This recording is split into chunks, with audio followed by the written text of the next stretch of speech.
Bon, on va continuer pour ceux qui ont eu le courage de rester avec nous, malgré tous ces ennuis. Carlo. Oh non, Carlo, c'est une question.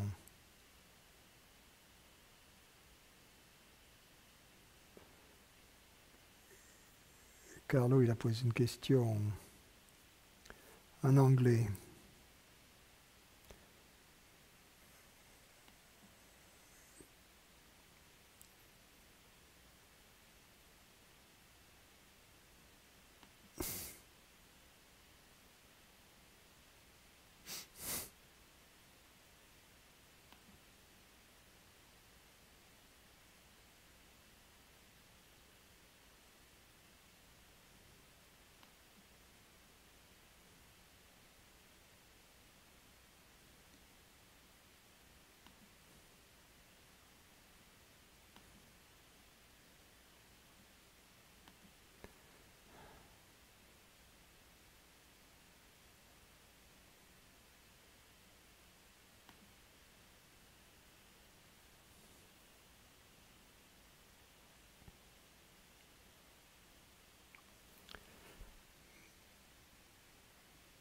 Je vais continuer à répondre aux questions pour ceux qui sont restés avec nous.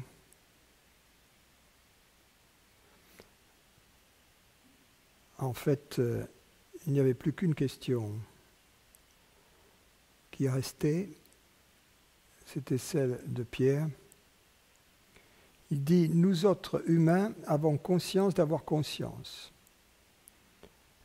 Ai-je tort de penser que cette conscience d'avoir conscience est ce qui nous distingue de la plupart des animaux, ou peut-être de tous, ce qui nous permet de distinguer la veille du rêve, la porte qui permet de s'éveiller à notre vraie nature, mais aussi ce qui nous pousse à l'individualisme et à l'égoïsme. »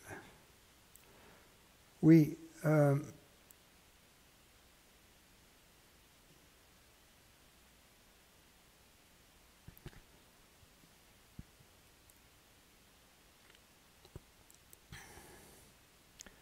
il faudrait être clair sur ce que nous voulons dire par avoir conscience d'avoir conscience.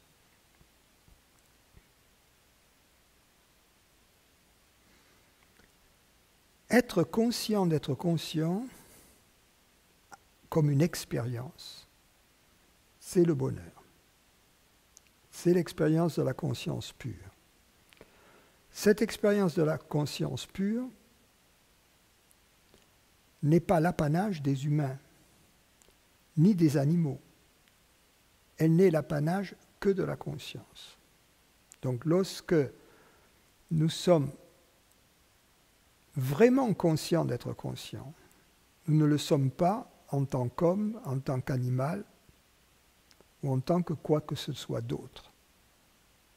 Seule la conscience peut être conscience d'elle-même. Cette propriété n'est pas une propriété du mental. Donc, lorsque vous essayez de faire une distinction entre les humains et les animaux, vous voulez parler d'autre chose. Ce que vous voulez dire, c'est avoir le concept d'être conscient, ce qui n'est pas la même chose qu'être conscient d'être conscient. Formuler le concept de conscience, avoir le concept d'un jeu, avoir le concept. Alors là, oui, il semble que, comme vous le dites, cela nous distingue de la plupart des animaux, et peut-être de tous, et peut-être cela nous permet-il de distinguer la veille du rêve. Et bien sûr, la porte qui permet de s'éveiller à notre vraie nature est aussi celle qui nous permet de nous en égarer.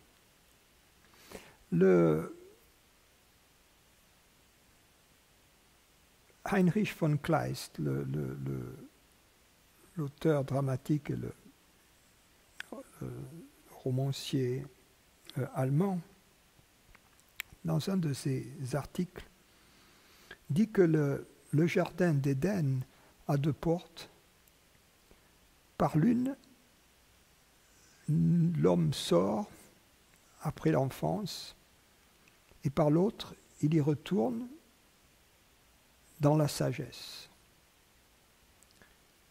Donc l'ignorance est un détour hors du jardin d'Éden, et après avoir goûté au fruit de l'arbre de la connaissance, qui est justement la possibilité de conceptualiser la conscience et d'avoir l'image d'un moi, la chute en résulte d'une certaine manière, la possibilité de la chute, mais aussi la possibilité du rachat, du retour du fils prodigue vers le Père, du retour au jardin.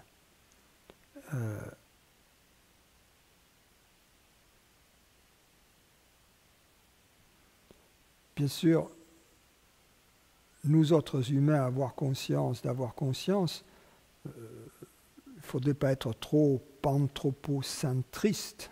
Il y a peut-être d'autres entités dans l'univers qui ont la même possibilité à la fois de se savoir conscient au niveau du mental et de se savoir et donc de se perdre et de se retrouver. Là, il y a peut-être des animaux aussi qui peuvent être ignorants et sages, mais je n'entrerai pas dans ce débat.